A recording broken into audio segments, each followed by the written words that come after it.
Hello. आज आपण जाणून घेणार आहोत की रिव्हर्सेबल टेप म्हणजे काय आणि त्याचा वापर कसा होतो. तर हे जे आहे ते आहे रिव्हर्सेबल टेप. ह्याला रिव्हर्सेबल टेप म्हणजेच रिव्हर्सिबल टेप असं सुद्धा लोकल भाषेमध्ये म्हटलं जातं. हा जो रिव्हर्सेबल टेप आहे हा शीट फॉर्ममध्ये सुद्धा येतो. जसं की हे पहा, हे अशा पद्धतीने हा आपल्याला शीट फॉर्ममध्ये भेटतो. आपलं जे पेपर कॅनव्हास असतं, पेपर फ्युजिंग असतं त्या टाईपच असतं हा, पण हे खूप पातळ आहे. पहा, खूप अगदी पातळ असं असतं. टेपसुद्धा पातळच असतो. हे पहा, हा टेपसुद्धा अशा पद्धतीने भरपूर पातळ असा असतो. तर ह्याचा वापर कसा करायचा हे आता जाणून घेऊ, पण त्याआधी तुम्ही पटकन जाऊन व्हिडिओला लाईक करून या आणि जर आपल्या चॅनलवर नवीन असाल तर सबस्क्राईब नक्की करा. जर कोणाला ह्याचा उपयोग होईल असं तुम्हाला वाटत असेल तर हा व्हिडिओ नक्की शेअर करा. चला तर मग आपण जाणून घेऊ की आपण ह्याचा वापर रिव्हर्सिबल टेपचा वापर कसा करायचा आणि कुठे कुठे करायचा.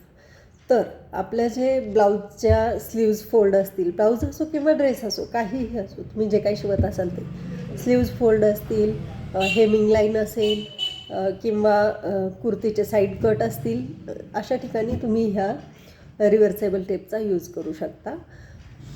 तर कसा करायचा, तर हे जे आपलं त्यासाठी आपण हे एक अस्तरचं कापड घेतलं आहे. तर ह्या कपड्यावर मी तुम्हाला दाखवते की फोल्डवर कसा करायचा यूज. तर सगळ्यात आधी काय करायचं, जो आपला पहिला फोल्ड असेल त्याला आपण प्रेस करून घेऊ अशा पद्धतीने. जे कुर्तीचे कट वगैरे असतील ते सुद्धा तुम्ही अशा पद्धतीने करू शकता. हे पहा, पहिला फोल्ड जो आहे तो आपण प्रेस करून घेतला. आता ह्याच्यावर हा जो रिव्हर्सेबल टेप आहे हा असा ठेवून घ्यायचा आहे अशा पद्धतीने. आपल्याला जेवढा काही फोल्ड पाहिजे असेल त्या हिशोबाने मापामध्ये हा रिव्हर्सेबल टेप ठेवून घ्यायचा आणि ह्याला फक्त काय करायचं, फोल्ड करायचं. फक्त असं लक्षात आलं. फक्त हा कपडा ह्याच्यावर अशा पद्धतीने फोल्ड करून घ्यायचा. ओके. आता ह्याला फक्त आणि फक्त आणि फक्त प्रेस करायचे.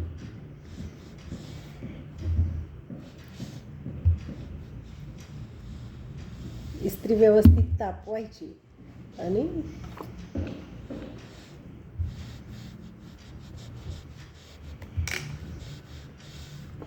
झालं. खूप सोपं आहे.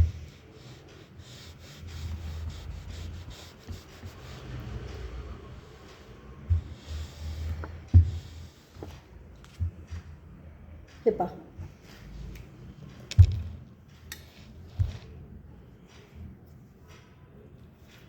किती छान दिसतंय ना, किती मस्त फिनिशिंग येईल ड्रेसला. पहा, आणि हा खालचा भाग मी हा रिकामा सोडला. आता इथे तुम्ही टिप मारल्यानंतर तुमचं फिनिशिंग कसं येतं हे तुम्हालाही माहिती, आणि हे चिटकवल्यानंतर ह्याचं फिनिशिंग कसं आलं आहे हे पहा. तर अशा पद्धतीने हा रिव्हर्सेबल टेप यूज होतो. ह्याशिवाय जर आपला एखादा ड्रेस किंवा साडी किंवा दुपट्टा जे काही असेल ते फाटलं थोडंफार, कुठंतरी असं कट लागला किंवा असं काही, तर ते कसं रिपेअर करायचं ते पण आपण पाहू. हा रिव्हर्सेबल टेपचा यूज करून आपण ते सुद्धा रिपेअर करू शकतो. तर आपल्याकडे काही कट असलेलं कापड नाही आहे म्हणून आपण काय करू, ह्यालाच कट मारून घेऊ. ठीक आहे. हे पहा, हा एक कट, आणखी एक कट मारू, दुसरीकडून फोल्ड करून हा एक कट.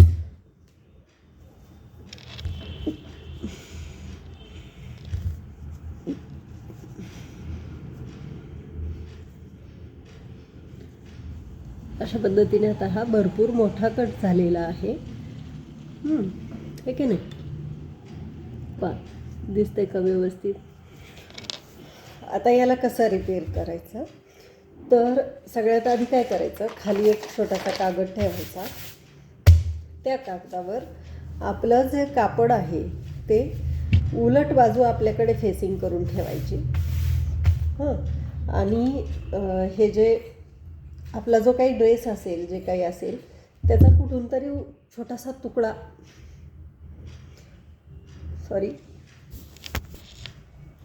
छोटासा तुकडा मार्जिनमधून काढून घ्यायचा.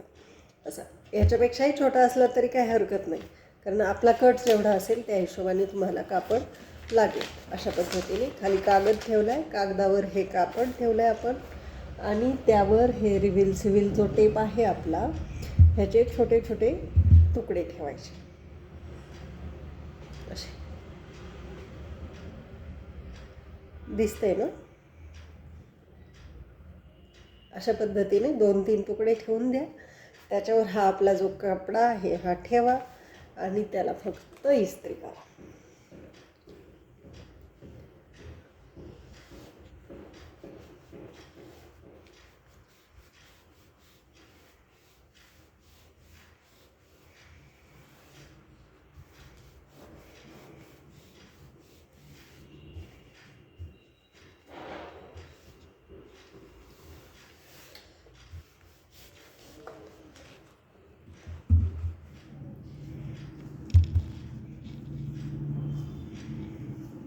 कुठे कट बसला होता तुम्हाला दिसतंय का? सांगा. अजिबात लक्षात येत नाही, काहीच कळून येत नाही. अशा पद्धतीने आपण आपला ड्रेस रिपेअर करू शकतो. तर हे जे आतमधलं कापड असेल आता उरलेलं कडेकडेचं, हे कापून टाकलं तरी चालेल. आता हे मला काही यूज नाही याचा, त्यामुळे मी काही कापणार नाही आहे, पण तुमच्या ड्रेसचं तुम्ही कापू शकता. आणि अशा पद्धतीने आपले छान छान ड्रेस वाया न जाता आपण वापरू शकतो. चला, तर मग व्हिडिओ कसा वाटला नक्की सांगा, लाईक करा नक्की, आणि आणखी काही प्रश्न असतील तर नक्की कमेंट करा. तुमच्या प्रश्नांची उत्तरं द्यायला मला आवडेल. थँक्यू. Bye bye.